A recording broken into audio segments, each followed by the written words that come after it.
Now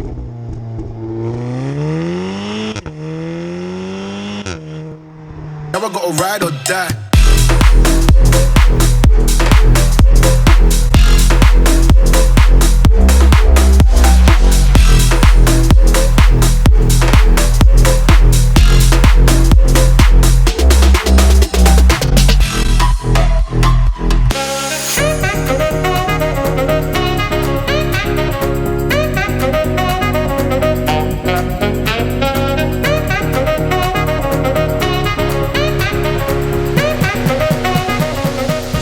Welcome back to the channel. Today you join me from the driver's seat of a 2014 Audi S3, a car that a lot of you guys out there might be interested in financing, running, insuring and all that good stuff. So we're going to get into it on this from an owner's point of view, because there's a lot of things we need to chat about in regards to you owning one of these when you're young. I do feel there's a lot of people out there, you know, the owner of this car is 22 years old, and that pulls up a fantastic question as to whether you should get one of these when you're in your 20s, or at least a little bit young. Should you go and finance one? Should you go and enjoy it? But as ever guys, make sure you like, share and subscribe to the channel, but onwards to the B roads.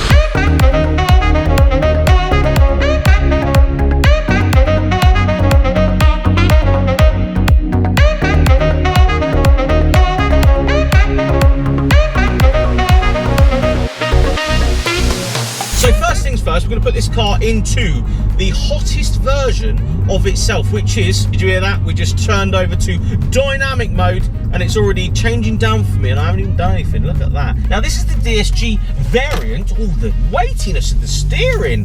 Hello, I forgot about that. But yeah, the weightiness of the steering, I'll put it in sport mode this side.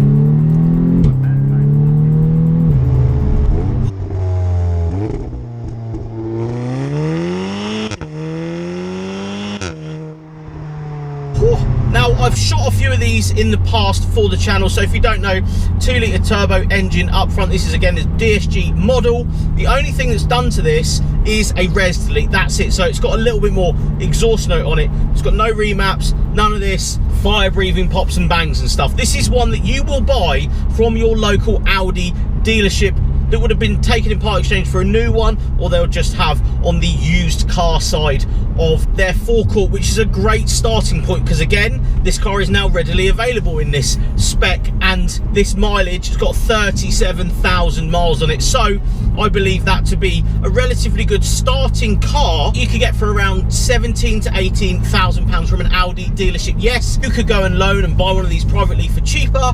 We're talking about buying one of these from, say, your local Audi dealership and financing it.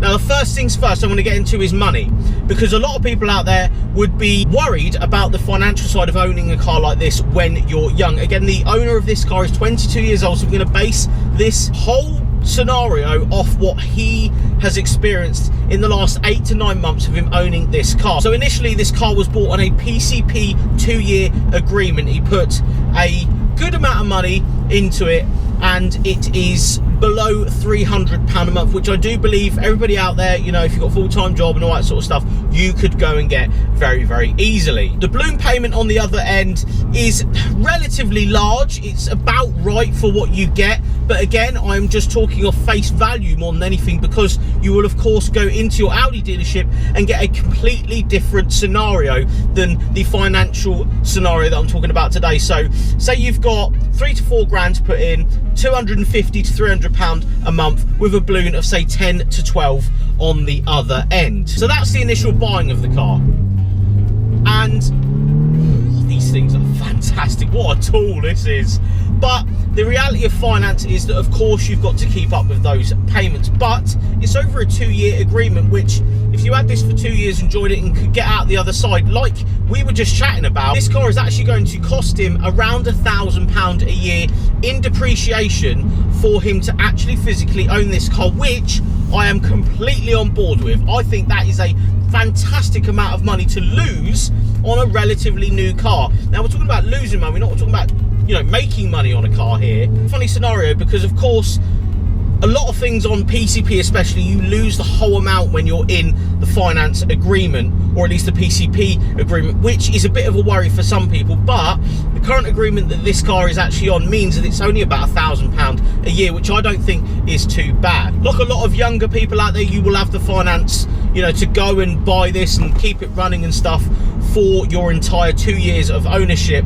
One thing to point out though, and this car has had it, is that it had to have a service after it was bought with an MOT.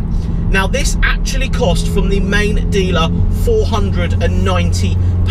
Obviously a charge that wasn't expected at the time. So again, that's another thing you want to factor in when buying one of these. It's going to be, you know, from your main dealer especially, about £500, and that will warrant the car on its resale. With a good bit of service history, it will have the Audi stamps in there. Of course you can go to Joe Bloggs around the corner and go and, you know, get it for 250, 300 quid if you really wanted to. But some places don't like you doing that. Some PCP agreements, some finance agreements don't like you doing that.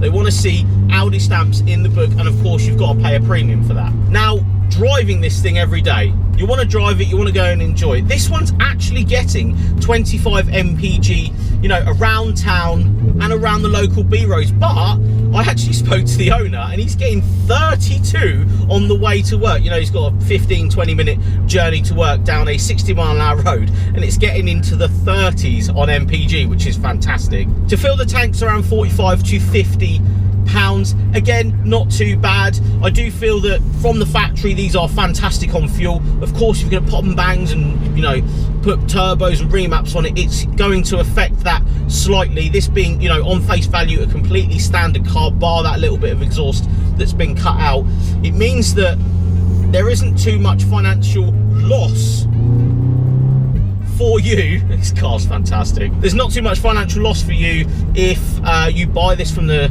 you know, factory standard setting and then go and enjoy it. You'll be looking, you know, around those figures to drive it. Now, insurance is a big one, because I do try and chat about it a lot. But a lot of people in the comment section be like, can't believe you're saying that young people should go and buy a car like this, blah blah. Mate, I see it day in, day out. People are buying Golf Rs and S3s 20, 21, 22 years old. So there's got to be people out there that are buying these things and going to finance them. Now, let's talk about insurance though. So if you can afford to do all of that, affording the insurance is the next thing. Now, we're on the Isle of Wight. The owner is paying sub £1,000 for this car. Not loads, under £1,000, but a good margin. Say 75% of £1,000, say. Now that figure is obviously warranted to who is owning and buying and, you know, insuring this car. Say you're paying that for it, and your tax is £205 a year for this. That's actually not bad whatsoever. So on face value, if you were to go and buy, you know, a £5 little hot hatch, does 20 mpg, it's £1,000 to insure. Apart from that monthly figure of around £250, £300 a month, it's literally the same price.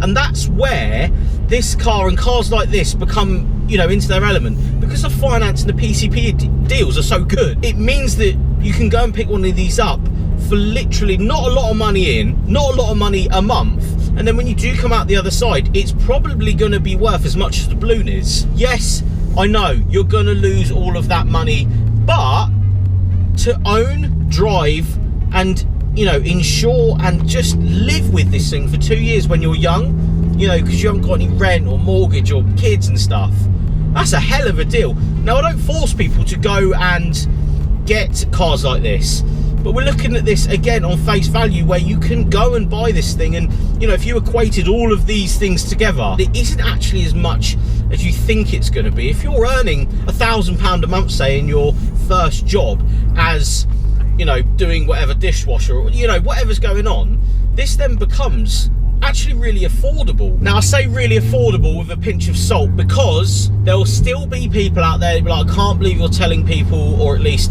exposing the idea that you should go and finance and enjoy a car like this when you're young. But I think when you're young, that might be the only time you can go and afford and actually do something like this. So to get it out of your system and see if it's for you or not could be worth the gamble. And at the end of the day, what have you got to lose? A little bit of money. Say it costs you £1,000. I don't think that's that bad. But what do you think? Am I waffling about something that just is not a reality for some people? Because I do see it. I see probably, I'd say 65-70% of people come to me and ask about these cars and how much they are to run and should you buy one when you're young. And then the other half are like, no, I'll go and buy a sensible 3, 4, 5, £1,000 car and I'll pay it outright. I don't have the monthly payments. It's really down to your personal preference and how much you want to be paying for a car. But let me know in the comments below what you think. The ownership experience from a 22-year-old's point of view in an Audi S3. Is it worth it? Or should you go down the route of just buying something outright? But make sure you like this video. Make sure you get in the comment section and just have a chat about this sort of thing, because everyone's doing it. It's always good to bring up. Smash the subscribe button and I'll see you all on the next one.